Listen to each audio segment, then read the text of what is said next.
Hey guys, it's Gary Bay, Nerdchuck, and you're listening to the Front Row Entrepreneur Podcast with our girl, Jen. So in this episode, I am so excited to talk to you about why I think right now is the perfect time to schedule a live retreat for 2021. Yep, right now in the middle of this godforsaken pandemic, I think it is the perfect time. Hosting retreats is probably one of the best things I have ever done for my business. If you're trying to create a community, if you're trying to establish deep relationships with clients who will be with you for years and years, then hosting a retreat is something you really might want to consider. And on top of that, if you do it correctly, it can be quite lucrative. And there are so many other extras that come with hosting a retreat, like all of the amazing photos and the B-roll video and the video testimonials and the written testimonials that come from an event. Also, even though there's a lot of work on your part when it comes to hosting a retreat, if you set it up correctly, you will enjoy the event yourself as much as your participants. You're going to walk away feeling nourished, inspired, exhilarated, energized. Now, obviously, nobody is really thinking about scheduling live events right now. Most people are thinking about how they can pivot an existing live event to Zoom or how to create an event on Zoom. But I'm going to invite you to think about this another way.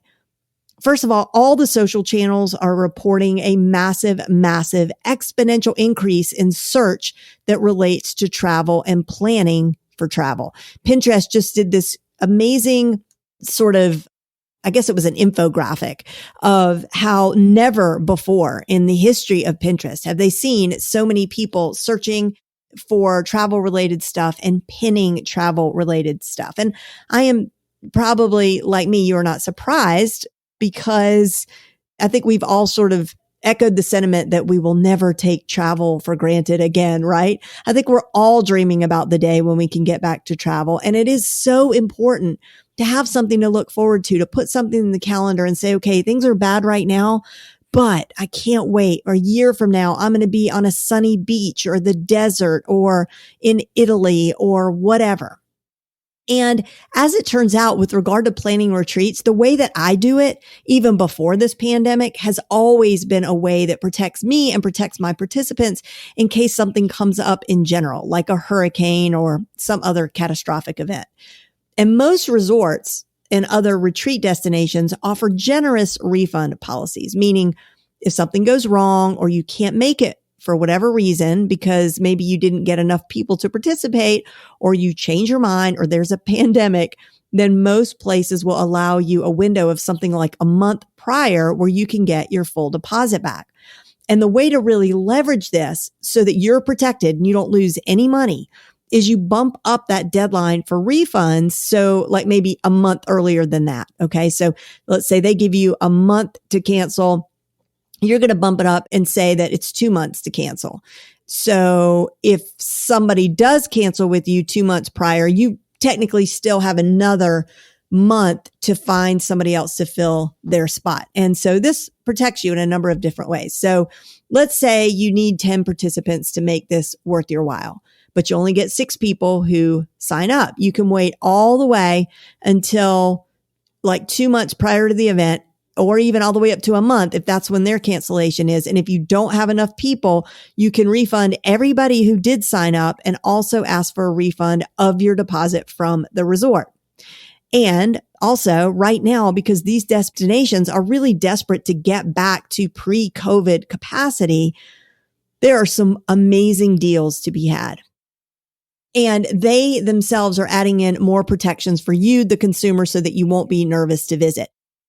So I called a resort recently to ask some questions about this. And the government actually has stepped in to say that in a situation where you are booking, and this might be true for plane travel as well, but you can cancel actually up to the day of you're supposed to arrive, because if you booked when it was a pandemic. So that was the thing. If you book during the pandemic, then you're basically, if you have to pull out at the very last minute, you still get your deposit back.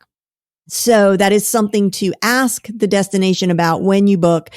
ask what their COVID clause is, because that's the only way this will work. People have to feel like they can book and, if COVID hasn't gone away or it's gotten worse or whatever, or God forbid they get sick, then they need to be able to opt out without any penalty. So now let's talk about how you actually make money with a retreat. So let's say you pick a spa destination, and this destination is all inclusive and they're going to charge you $2,000 per person, which includes all room and board. And they usually throw in some spa treatments and other goodies and maybe like an activity or whatever. And you're going to provide all of the content that weekend. Maybe you're going to do what I've done and work on content or teach people a certain skill or whatever, but you are providing the content, and maybe you bring in some guest speakers or something like that. But you're going to create what is really going to make this retreat so special. So essentially, you can double the $2,000 minimally, because people, they're thrilled about this destination that you've chosen, but that's not why they are coming.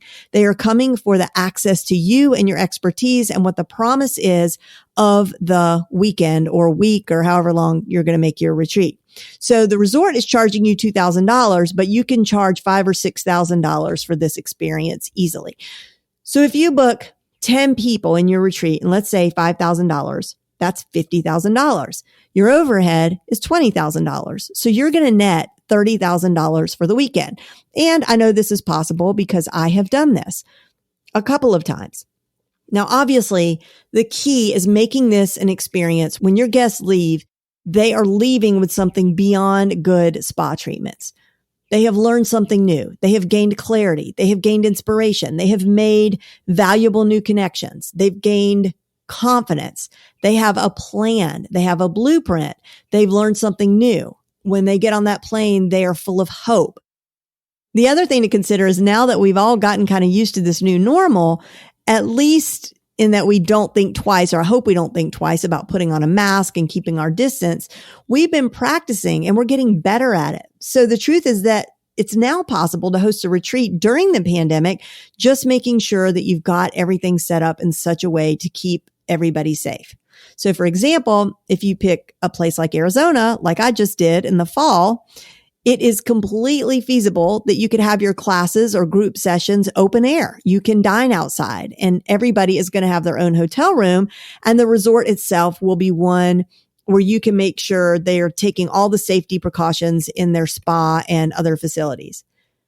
So not only do I think a retreat will work right now during these pandemic days, I think people are so hungry now for such an experience that it will likely sell out faster than it would in normal times. This episode is brought to you by the Front Row VIP, a private membership hub for entrepreneurs looking to grow their businesses with smart marketing strategies, productivity hacks, and solutions for systemizing. This high-value membership includes twice monthly strategy calls, monthly content planners, special events, monthly guest experts, and a networking community of the smartest entrepreneurs on the planet. Get started today at frontrowvip.com. So I just booked my fall retreat for 2021 this week. And right after I booked it, I posted about it in one of my Facebook groups with a form that they could fill out to get on the waiting list. And in less than 2 hours, we had 35 people on the waiting list. So this event is going to be incredible. And something like I mentioned earlier that I think is so important at retreats like this is to go beyond theory and beyond the spa treatments, to actually spend time creating something or building something so that by the time people get on the plane to go home, rather than a really long to-do list of, shoulda, woulda, coulda things to add to their already giant lists, is that they're actually getting on the plane with that deliverable in hand. So one of my last retreats was completely devoted to content creation. So in addition to a lot of other things that we learned and planned, and the, obligatory hot seat sessions, that's also something really important to do. And I'll talk about that in just a second. But the big promise, the big takeaway was that they would have 90 days worth of strategic content completely planned out in these calendars that I gave them by the time the weekend was over. So They got to check that off their list, and they all really loved that. Retreat prior to that, again, we had lots of takeaways and deliverables that they got on the plane with. But something that was really special was that I brought in the people from a platform that hosts flash briefings, and we guided all of our attendees step by step in setting up their very own Amazon Alexa flash briefings. Imagine going to a retreat with no podcasts and leaving with a podcast. Or maybe you're a book coach and your attendees come with no book and they leave with a book, or at least the beginnings of a book or a book outline. So back to the hot seat session. So if you've ever attended a mastermind or a retreat, this may be a familiar word for you, but if you're new to retreats and that sort of thing, let me just tell you quickly what a hot seat is. So sometimes when you go to a retreat, there are these hot seat sessions where you literally are in the hot seat. Well, not literally, because then the seat would be hot, but your seat is not actually hot. You're just sort of in the middle of a circle, let's say, or you just get the microphone, or it's just your turn to talk and you have the floor. Everybody is listening to you. And typically you'll talk about something you're struggling with or something you need feedback on. And either the group facilitator will be the only person who answers you, or they can open it up to the circle and everybody goes around and maybe shares their feedback. This is incredibly helpful. I can't tell you how game-changing this has been for my own business. Even at my own retreats, a couple of years ago, I was at our retreat on Isle of Palm, South Carolina, and it was somebody else's hot seat, but they were struggling with how to present this new online course. And it was suggested from one of the other people in the circle that she basically launched the course live. And I'm not going to go into all the details, but for me, with what I was working on at the time, it was exactly what I needed for where I was stuck. So that was amazing. And mastermind after mastermind, retreat after retreat, it usually is just that one nugget that just really makes everything shift. And that's what you're looking for at these events. You want to, number one, like I said, so important to walk away with like an actual deliverable. I like to have something sort of tangible for people to walk away with, but then also like that one thing that gives you so much clarity. Maybe it's 10 things, but usually it's just like one thing and it presents itself just like that one idea did for me. It was somebody else's hot seat session. The other wonderful thing about starting this far out, like going ahead and scheduling your retreat for 2021, is that you can offer extended payment plans to everyone, which makes it so much more affordable for a lot of people. And planning this far out really makes it so much less overwhelming. So we always start a Trello board. First, it'll start with like just basic logistics. But then as we get closer, we leave space for like the tiny details and, our agenda and our activities and all the contact information for any guest speakers or special services that we're going to have. Where are we going to get our swag? What kind of swag? What are we going to roll into the weekend that is just going to blow our attendees' minds? I mean, basically we have a year to brainstorm and we can do it gradually, plopping things down on the Trello board as we get closer and closer to the event, that by the time you get to the event, there's really not a lot of work to do. And again, if you're doing an all-inclusive place like the place where I just booked, well, all you got to do is show up and they do everything else.